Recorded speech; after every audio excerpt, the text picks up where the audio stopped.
The image of a snake was tremendously important in the ancient world. Take a look. Serpent symbolism among the ancient Egyptians demonstrates the most glaring contrast between worship on the one hand and abhorrence on the other. In Egypt, the snake was a creature representing a number of gods of the earth and underworld, and the embodiment of life-giving powers. Attributing life-giving powers to snakes may have arisen in part from observing snakes shedding their skin.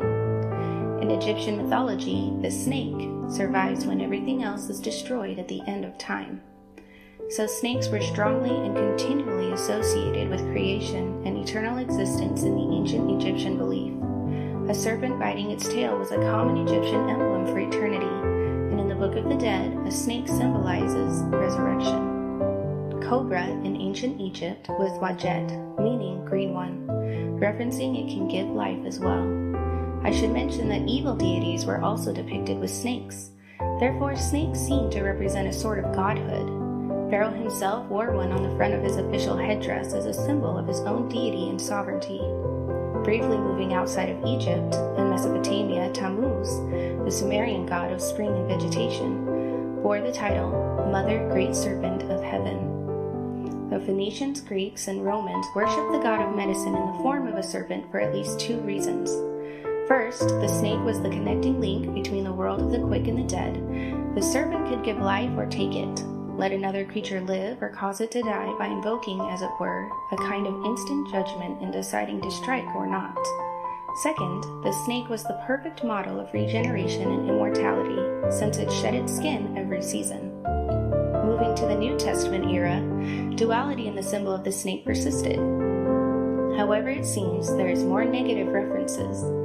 We think of the Pharisees being called a generation of vipers.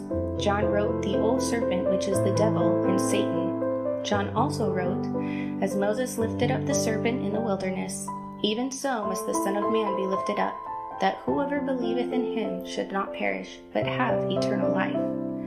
I will note that a snake generally seems benevolent early on. The snake was associated with eternity, healing, and spring. Over time, it seems the snake is viewed in worse and worse light. But forgetting our modern culture, think of how the story of Adam and Eve sounded to those who heard it from Moses. In Genesis, Satan chooses a snake because it is the wisest of all. By usurping and manipulating the symbol of the serpent, Satan tried to validate his false identity and his lies, insisting that following his ways would elevate our first parents to the status of the very God represented by the true image of the serpent. Satan came to Eve clothed, as it were, in the garb of the Messiah, using the signs, symbols, and even the language of the Messiah, promising things that only the Messiah could rightfully promise. And Satan spake by the mouth of the serpent. And the serpent said unto the woman, Ye shall not surely die, ye shall be as the gods. I hope it is clear that Satan adopted the form of a snake, which was intended to point to the true Messiah. Moses' listeners were probably familiar with the Pharaoh's use of a snake to represent deity. As Moses taught about Satan as a snake pretender, his listeners might have also applied his words to Pharaoh, and their minds were hopefully untangled from the years of pro-Egyptian rhetoric as well. It is no wonder that today we generally see the snake in a negative light. Considering the snake, as some of the original listeners did, we can perhaps speculate about what was on Eve's mind. The power of giving life, the power to heal, the power to exist in eternity, and wisdom.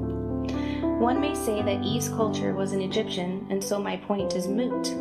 However, God meets people where they are and will speak in a language that they understand. When Satan appeared to Eve, it was represented as a snake to the Egyptian-dwelling Israelites.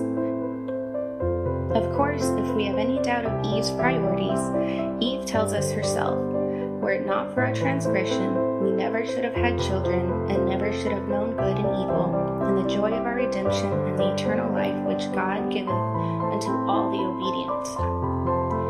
These blessings and the result of the fall are what Eve appropriately foresaw and planned. God himself said, "Behold, the man is become as one of us." I cannot go on a tangent to describe all of the blessings that resulted from Eve. We have endless reasons to be grateful for Eve. But I will leave you with this question posed by Beverly Campbell. Why did Eve have the privilege of triggering the fall when Adam held the priesthood? I'd be happy to hear your thoughts. Good luck in your reading. I hope this discussion helps you see the richness that exists in the scriptures.